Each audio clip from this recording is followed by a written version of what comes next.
Thank you, O Creator, for the gift of today with all that it entails. I say that each time as I begin because I understand that no matter what happens, no matter the day's experience, it is a gift, all of it, free of any consideration of whether it was good or bad. Those labels of good and bad can limit our experience of the moment and hide available gifts. Labels become word prisons, used to facilitate the telling of stories. Consider that we all narrate the story of our experiences in the moment. The information of the moment is interpreted, characterized, and codified. Our various biases, prejudices, and expectations all work together to skew pure observation into a form of narration, one that imbues the moment with a specific meaning. We create a story of what is happening in real time. That impulse to label, to quickly assess what's good or bad, has a biological basis, yet works against our aim as seekers, which is to maintain a posture of open, expansive curiosity, free of any imposed narrative. We've talked about how expectations, especially those codified as metaphor frames, can limit or change perception. Stories, whether created in the moment or carried around and defended, hinder our ability to be in an open and curious state of observation. That state is necessary for both seekers and scientists, and it's one we'll strive for as we explore the subtle realm along our spiritual path. If, as seekers, we simply begin by asking, "What is the gift?" in all circumstances, we momentarily set aside our stories and see with different eyes. It's hard to move through our days and not create stories about what's happening in real time, often forgetting that there is a gift. There is an ancient allegory that beautifully addresses this called the parable of the Taoist farmer. Taoism is a Chinese religion and philosophy dating back to the 4th century BCE that dovetails effortlessly with modern science. The parable of the Taoist farmer illustrates the challenge in constructing stories with the limited data of the now. An old farmer worked his crops for many years with the help of his wife and only son. His only possession of any worth was the horse he used to work the fields he rented. Then one day his horse ran away. The farmer's wife and son were distraught. Upon hearing the news, his neighbors gathered to console the family.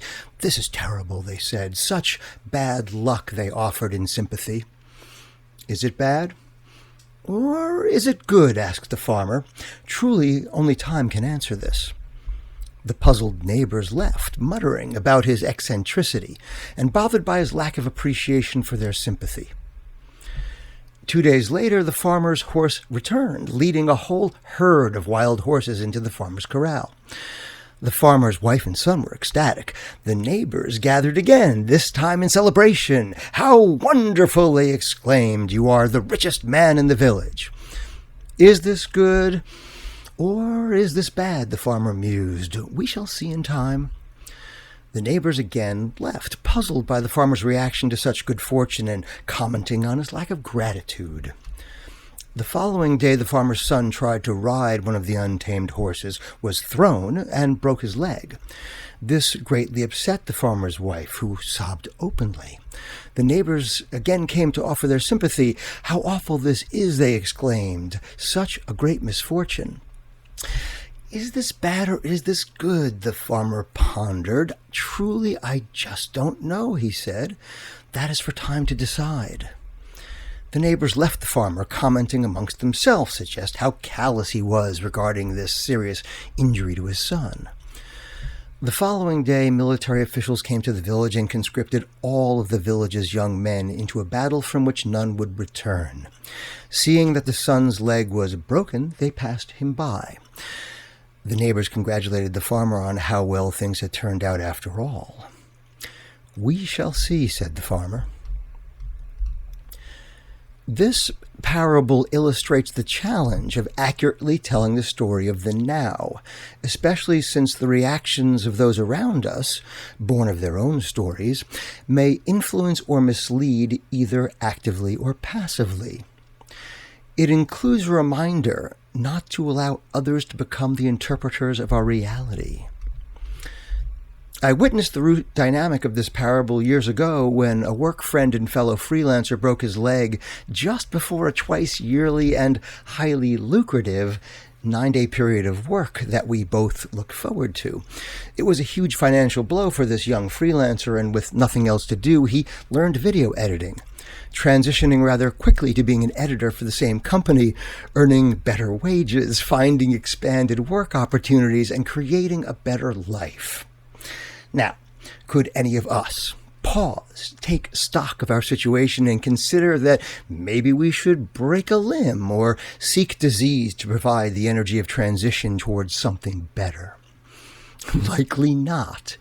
But we can ask in any moment of perceived pain, what is the gift? The wisdom of that Taoist parable becomes commonplace 2,000 years later in Act 2, Scene 2 of Shakespeare's Hamlet, where he says, "For there is nothing either good or bad, but thinking makes it so." This is a deep yet subtle truth. Shakespeare understands how the story we tell controls our experience of it, coloring it like a theatrical gel placed between the light and the moment. Perception is changed, which is a function of the word prisons. They can create emotional prisons that restrict the way we experience a thing and our perception of the opportunities presented. We lose flexibility and thus perspective. The story we assign to a circumstance precludes other interpretations. We can't forgive. We can't forget. We can't move beyond a moment of the past which now mediates our experience of both present and future. A broken leg is a terrible misfortune. A broken leg that prevents one's death is quite the opposite. The fact that it can be both is what causes the challenge, especially in an increasingly digital society, ever pushing towards binary thinking. Most things are more than one thing at the same time. As we discussed regarding the movie Powers of 10, we can shift our perceptual threshold to experience reality differently. Asking, what is the gift, immediately challenges how we focus our perception and thus which stories can arise. Adding the energy of curiosity and even excitement shifts our emotional polarity, further changing what we can experience. In the Buddhist sense, this is the difference between pain and suffering. Pain happens in the moment, whereas suffering is caused by the story you wrap around that moment's pain. Have the experience but no story. Have faith that things unfold in a way that is favorable. We're exploring subtle realms, so let's look at a slightly different framing of the parable, one that incorporates faith and looks at prisons made from stories both literally and figuratively. It's called The King and His Friend. An African king had a close friend from childhood who had the habit of remarking, "This is good," about every occurrence in life, no matter what it was. One day, the king and his friend were on a hunting expedition. The king's friend loaded a gun and handed it to the king, but alas, loaded it wrong, and when the king fired it, his thumb was blown off. "This is good," exclaimed the friend. The horrified and bleeding king was furious. "How can you say this is good? This is obviously horrible," he shouted, and ordered his friend to be imprisoned. About a year later, the king went hunting by himself. Cannibals captured him and took him to their village. They stacked some wood, set up a stake, and bound the king to it. As they were about to set fire to the wood, they noticed the king was missing a thumb. Being superstitious, they never ate anyone who was less than whole. They untied the king and chased him away. Full of remorse, the king rushed to the prison to release his friend. "You were right, it was good," said the king. The king told his friend how the missing thumb saved his life and added, "I am so sorry that I locked you away. That was such a terrible thing to do." "No, this is good," responded his delighted friend. "How could locking you away be good, my friend? I did this bad thing to you while in fact I owe you my life." "It is good," said his friend, "because if I wasn't in prison, I would have been hunting with you and they would have eaten me." Now, could any of us sit for a year in prison, grateful, patiently waiting for the basis of that gratitude to reveal itself? Likely no, but it seems a worthy state of being to attain. The emotional experience of a story has polarity. It makes us expand outward or contract inward, and mediates whether we can find gratitude and achieve peace, if not joy, during any experience, irrespective of pain. Needlessly contractive experiences created simply by stories put us in a state of aversion that is energetically expensive to maintain and draining over time. Let's take a different look at the parable as it relates to pain, shifting to our science mind and an observation of nature. Nature has many differing strategies when it comes to reproduction. In the plant world, much of it is seasonal, with flowers and fruit offered to animals or other agents of dispersion. The lodgepole pines have found a very different evolutionary niche. Their strategy, primarily, is patience. The lodgepole pine is a common tree in western North America. It produces serotinous seed-bearing cones, which means that the cones remain on the tree after maturity. The seeds are encased in a resin that preserves and sequesters them until the conditions are right, which could be years. The lodgepole pine is a fire-dependent species, and the cones open only after a fire has burned the tree, releasing the seeds to germinate in the nourishing ash-rich soil. Those trees are often the first to colonize an area after a fire, as the formerly lush environment is restored, making for a successful, if uncommon, Darwinian strategy. Larger trees may survive a fire, scarred and having sacrificed their outer layers to that strategy. Yet, for many of those trees, their evolutionary plan for success comes with complete self-immolation, which offers a wonderful metaphor to unfold using a spiritual lens. Is fire good or bad? It is neither. So the question is the error and summons the word prison. Yet it is both good and bad, depending on intention and the story one uses to describe what is happening. The intention for the tree is reproduction, so the process could be called good, even if it's not perceived as such for any species living in or around that tree caught as collateral damage. And yet the entire ecosystem is enriched, and at that level of observation, there's no way to balance pros and cons that occupy the level of the individual. To reproduce, the tree must burn. To continue its genetic lineage, the tree must become fuel for the fire of transition and transformation. Even if consumed, it has completed a genetic cycle and, we could say, has transitioned into itself once more at the beginning, to add a poetic framing. This strategy, this process, this relationship with nature offers an interesting meditation or consideration for a seeker.